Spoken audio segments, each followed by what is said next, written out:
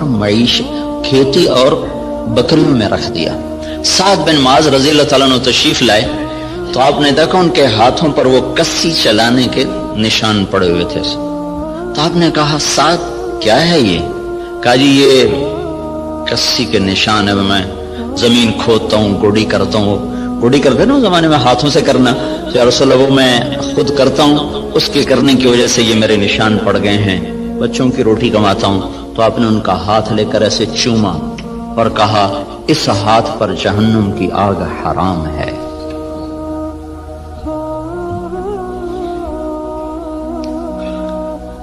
تو آپ ایک بہت بڑے شعبے سے منسلک ہیں جو، اور اللہ تعالیٰ کے محبوب صلی اللہ علیہ وسلم کو باغ بہت پسند ہے. آپ اکثر جا کر انصار مدینہ کے باغ میں بیٹھا کرتے تھے. معاویہ رضی اللہ تعالیٰ عنہ سے کسی نے پوچھا، ایک بدو سے پوچھا تجھے کون سا مال پسند ہے؟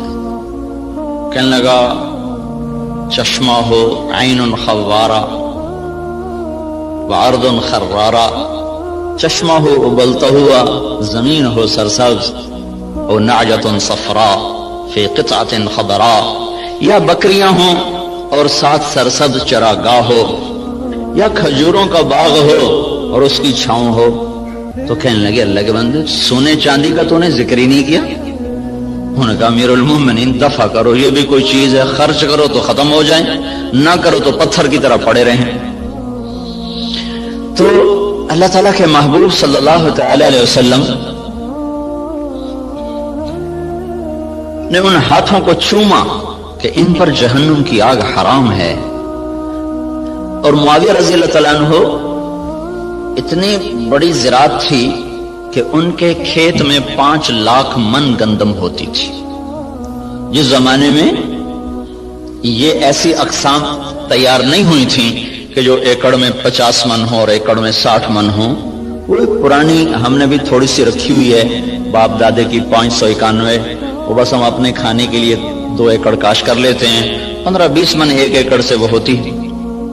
یہ اقسام نہیں تھی اور اس کے باوجود 5 لاکھ من گندم ان کے فارم سے نکالی جاتی تھی.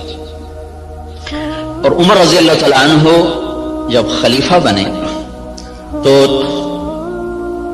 انہوں نے اپنے ساتھ تھوڑا بہت اپنا کام کرتے تھے، تو چلتے چلتے چلتے ان کی سالانہ جو آمدن تھی وہ 40,000 اونٹ تھے. 40,000 اونٹ عمر رضی اللہ تعالیٰ عنہ کے سارا سال وہ چراگاہوں میں چرتے رہتے تھے، اور روزانہ 20 اونٹ ذبح کر کے مہمانوں کو کھلایا کرتے تھے، اور خود مہینے میں 1 دن گوشت کھاتے تھے. اپنی ذات کے لیے مہینے میں 1 دن گوشت، اور مہمانوں کے لیے روزانہ کا دستور تھا. 20 اونٹ روزانہ ذبح ہوتے تھے اور لوگوں کو کھلایا جاتا تھا. تو یہ تحقیق اور ریسرچ تو سب کچھ ہے اور بڑی جان بھی لگ رہی، اور خود ہم دیکھ رہے ہیں کہ ہماری 5 من کپاس ہوتی تھی، اب وہی 30 من ہو رہی ہے، 35 من تک چلی جاتی ہے. ہماری 15-20 من گندم ہوتی تھی، وہ 60 من تک خود میرے اپنی زمین میں نکلی ہے. اوسط کے لحاظ سے تو نہیں، لیکن 2, 4, 10 ایکڑ ایسے ہر دفعہ دیکھے کہ 60 من تک گندم چلی گئی، 100 من تک مکی چلی گئی ہے. لیکن وہ جو ڈاکٹر صاحب نے بات کی تھی کہ ذلت تو ساتھ نہیں چھوڑ رہی، وہ تو اسی طرح چھائی ہوئی ہے. اتنی فراوانی کے باوجود ذلت سروں سے جا ہی نہیں رہی، کہ اس کے لیے ایک اور نظام ہے، اس کے لیے اور اسباب ہیں. اس ریسرچ و تحقیق و تدقیق کے ساتھ ایک نظام اور ہے، وہ ہے اللہ اس کے رسول کی پسندیدہ ترتیب زندگی کو بھی سیکھنا اور اس کو بھی اپنی زندگی میں شامل کرنا، اور اس کو لے کر ساری دنیا میں پھرنا. اس امت کا جو کام ہے وہ ساری دنیا کے انسانوں کو اللہ کا تعارف کروانا اور اللہ کے دین کی طرف بلانا ہے. وہ پہلو ہمارا بالکل خالی ہو گیا ہے. میں مکہ میں تھا تو مجھے ایک ملے، اس کے PhD تھے ارضیات کے.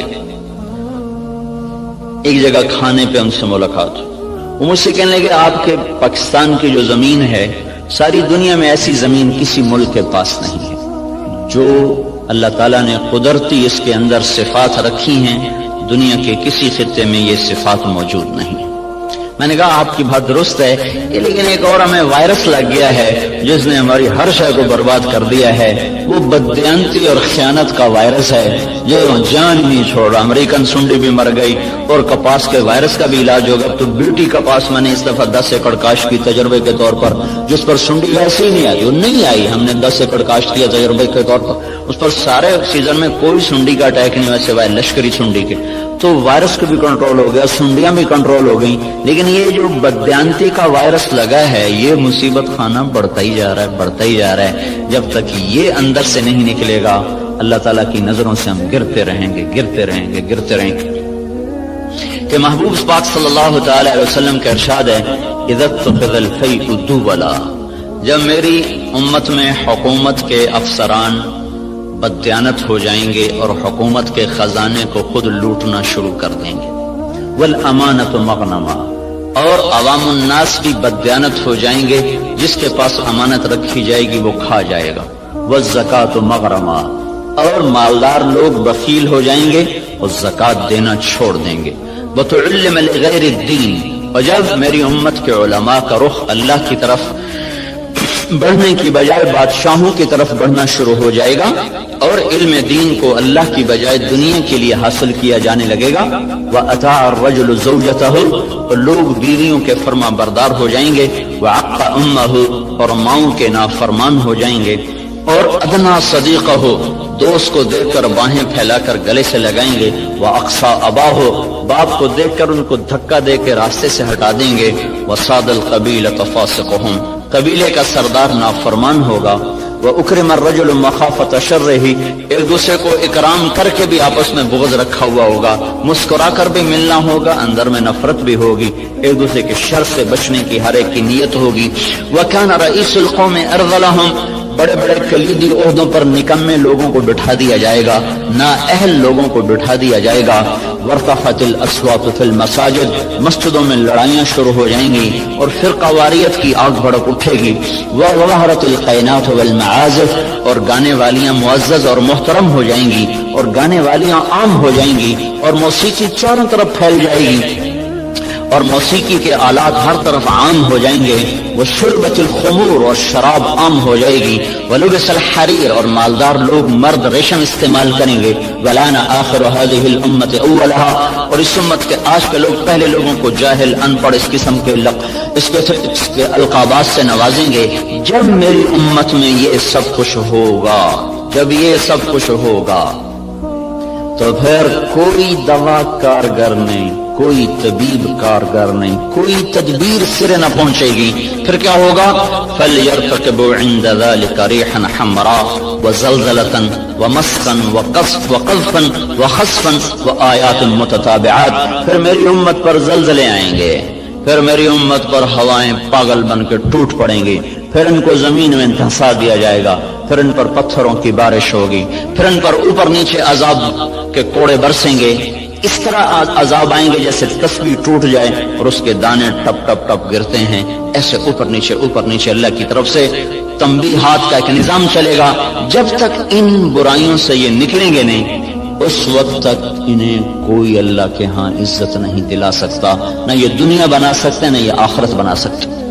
کافر اور ہم میں فرق ہے، وہ جو مرضی کریں، اگر وہ دنیا کے اسباب کو